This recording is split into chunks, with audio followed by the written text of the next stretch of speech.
Hello everyone, I have decided to come back to India. Yes, मैं अपने देश, अपने घर इंडिया वापस आ रहा हूँ एजुकेशन मिनिस्टर धर्मेंद्र प्रधान का रेजिग्नेशन मांगने के लिए। इतने दिन से आप सब देख ही रहे हो कि हम सोशल मीडिया पर आवाज़ उठा रहे हैं कि पेपर लीक के कारण जिन नीट के बच्चों ने सुसाइड की और जो लाखों स्टूडेंट्स की मेहनत बर्बाद हुई है, उसके लिए तो धर्मेंद्र प्रधान को रिजाइन करना ही चाहिए। 8 लाख बच्चों ने हमारी पिटीशन साइन की है। Crores of people have supported this demand on social media as well. And not just that, देश में कई सारी जगहों पर इसको लेकर प्रोटेस्ट भी तो हो रहे हैं, जैसे लखनऊ, जयपुर, महाराष्ट्र, दिल्ली। लेकिन फिर भी इनको कोई फर्क नहीं पड़ रहा। आज नीट के 22 लाख स्टूडेंट्स, सीबीएसई के 17 लाख स्टूडेंट्स, सीयूईटी के 16 लाख स्टूडेंट्स और एसएससी जीडी के 40 लाख स्टूडेंट्स, ऐसे 1 करोड़ से ज्यादा स्टूडेंट्स हैं जिनकी जिंदगी के साथ मजाक किया गया है सिस्टम द्वारा। इसकी वजह से स्टूडेंट्स बहुत ही ज्यादा एंशियस और परेशान है अपने फ्यूचर को लेकर। किसी को तो इसकी जिम्मेदारी लेनी होगी। इतने बड़े ब्लंडर के बाद भी अगर एजुकेशन मिनिस्टर रिजाइन नहीं करते तो इसका मतलब इस देश में अकाउंटेबिलिटी नाम की कोई चीज बची ही नहीं है। ऐसा लगता है कि सिस्टम जितनी चाहे उतनी गलतियां कर सकता है और उसके लिए कोई कॉन्सिक्वेंसेस है ही नहीं। सारे कॉन्सिक्वेंसेस स्टूडेंट्स के लिए है। ऐसा कब तक चलेगा? इसलिए अब वक्त आ चुका है, हम सबको साथ आना होगा और भारत के संविधान के रास्ते पर चलते हुए पीसफुली अपनी आवाज उठाकर धर्मेंद्र प्रधान के रेजिग्नेशन की डिमांड करनी होगी। अगर हम सब साथ मिलकर आवाज उठाएंगे तो जरूर इनको हमारी बात माननी होगी।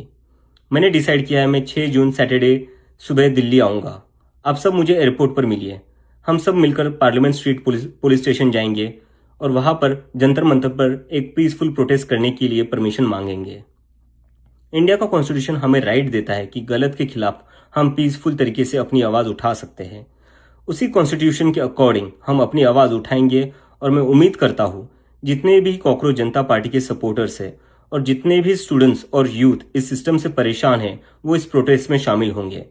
जिसको लगता है धर्मेंद्र प्रधान एजुकेशन मिनिस्टर जो है हमारे, उनको रिजाइन करना चाहिए, वो सभी लोग इस प्रोटेस्ट में शामिल हो जाएं।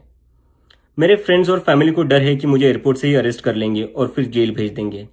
लेकिन मुझे अभी भी उम्मीद है कि आज भी हमारा देश एक डेमोक्रेसी है और हमें पीसफुली प्रोटेस्ट करने की परमिशन मिल जाएगी।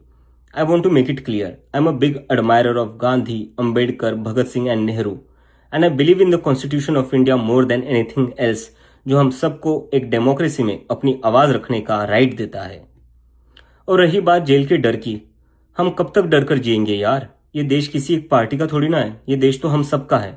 हमारे फ्यूचर का सवाल है, हमारे फ्यूचर बर्बाद हो रहा है और ये अब हम सबकी जिम्मेदारी है कि जब भी इस देश में किसी के साथ कुछ गलत हो तो हम सबको आवाज उठानी चाहिए in a very peaceful and democratic manner.